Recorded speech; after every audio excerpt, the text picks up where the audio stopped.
Hey everybody, I'm Steve Conte, and here's a little bit about me. I just went into my iPhone and sort of looked at the last bunch of things I downloaded or listened to, and that's how I'm going to come up with these answers. So, Beach Slang, Brian Eno, Beastie Boys, The Who, Tom Waits, Prima Donna, XTC, Expensive Winos, Primal Scream, Replacements, and Guided by Voices.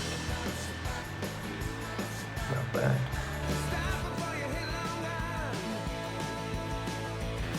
Well, it can come from anywhere. You know, a phrase, a title, a melody, a riff that plays itself in my head, or that I discover while playing guitar, or bass, or piano.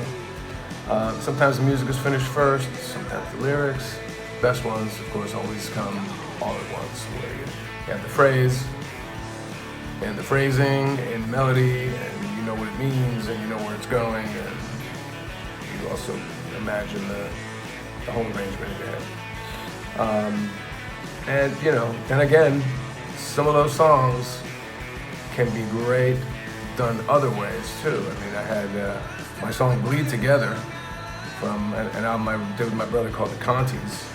"Bleed Together" was the name of the album. It was originally a Bob Dylan kind of, 3/4 time waltz, dun chugga chugga dun chugga chugga dun. And when I went to do the album, our co-producer Andy Hollander had this idea to do it more like a piano, kind of a soul song, and I sang it in falsetto. So you can imagine all you want how a song should go until you're in the middle of recording a record and see how it fits with the other stuff on the record, and then maybe you want to try it a different way. You want to try it as a ballad, or try it as a up-tempo, or anything can work. A good song is a good song. Good melody, good lyrics, good chords, and you're golden.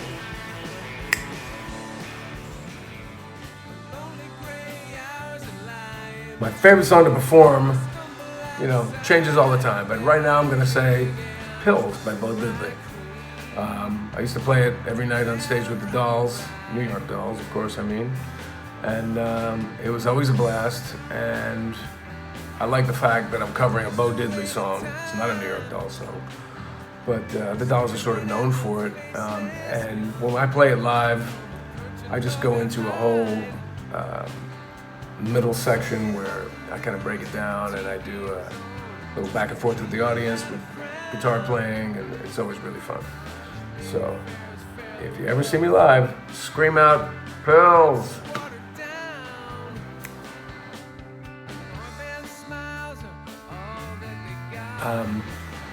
A couple, 3.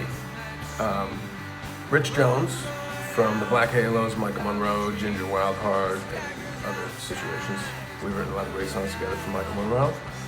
Keith Brewer, of course, my partner in Company of Wolves, who we wrote tons of great songs for, and we have done that together. Also with my brother.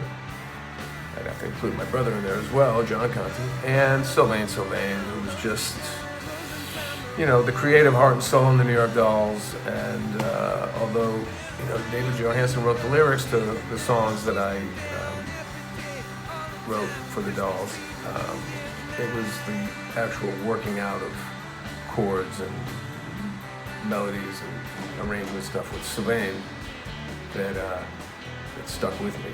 David usually just took the song, went away, and came back and said, "Here's the lyrics." So I don't really feel like I worked with him, although we did co-write the songs. There you have it.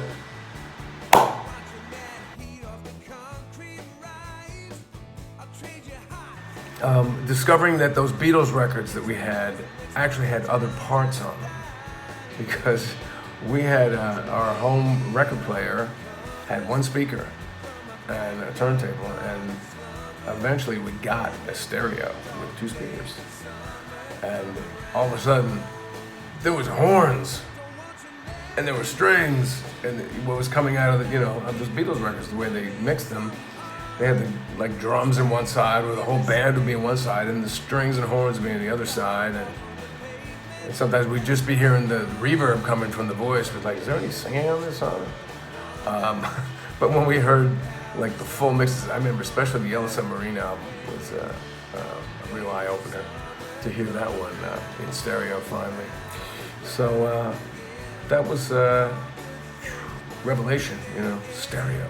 Wow, you can mix like that. And now you know a little more about us. Thanks for listening.